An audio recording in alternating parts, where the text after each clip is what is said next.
So is Job saying definitely that the Spirit of God created him? Well, in non-poetic fashion, if we were to turn this back into prose, just simple narrative, yeah, I suppose he is saying God, the Spirit of God created him, right? Using that Hebrew verb asa. But otherwise, this is more poetry, and that's the way I interact with it. You're welcome to disagree with me on this one. This isn't the one I'm going to follow my sword for. It's not like a hard, fast. This isn't one of the what we might call a slam dunk passage for proof that the Spirit of God is the creator. That's the point I'm trying to bring up. But I think it's more poetry. In other words, I think Job's just trying to demonstrate poetically. It's the Spirit of God that causes him to have life. And when I say made there, he means he made him to come to have life and to breathe and to move and things like that. That's the way I interpret the passage. But again, if you want to disagree with me on that one, that's fine. The next passage is Job 26:13 in this section on the Spirit being the creator. Job again speaking, it says, "By his wind the heavens were made fair, his hand pierced the fleeing serpent." And those of you who know a little bit of Hebrew know that this English word wind in the Hebrew is the Hebrew word ruach. And so in verse 10 it says, "Ruacho," by his Spirit. It's the genitive case indicating possessive, by the Spirit of him, the vav at the very end of the letter of the Hebrew word right there, with the O sound over it.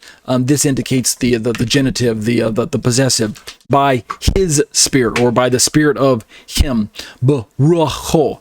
And ruach is the Hebrew word for spirit, but it's also the Hebrew word for wind or breath. So going back over in the English, we could translate this a few different ways. We could say, by his Spirit the heavens were made fair. We could say, by his breath the heavens were made fair. And again, look at this word made in the English. Made, right? We already looked at in the previous verse how that it's the word asa, and it has to do with it conjures up the idea of making or doing something, some action, a very basic action word in the Hebrew.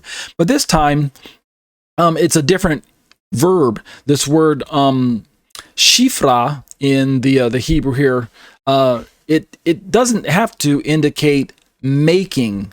In fact, let's look at some parallel renderings of this verse, and we'll begin to see that there are different ways to interpret. This isn't really made. It says made fair. The heavens were made fair. The shamayim is the subject of the shifra.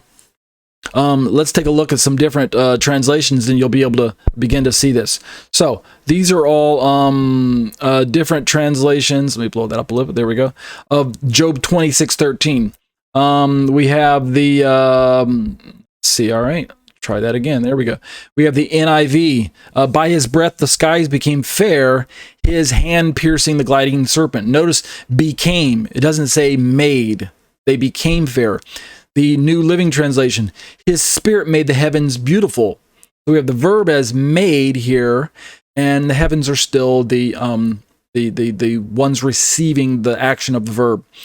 The ESV we already read, by his wind the heavens were made fair. The Read and Study Bible, by his breath the skies were cleared. The KJV, by his Spirit he hath garnished the heavens. New KJV, he adorned the heavens. NESB, by his breath the heavens are cleared. Same thing with NESB 1995 and 1977. The Amplified Bible, by his breath the heavens are cleared. Christian Standard, heavens gain their beauty.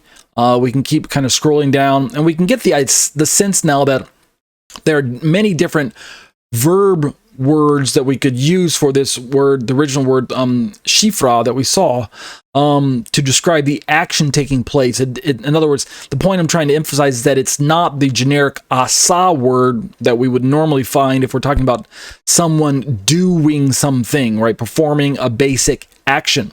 We find a bunch of different words supplied to help us understand what's taking place in the Hebrew. Indeed, let's just jump back over to that verse. I'll click on the Hebrew shifra, and you can see here.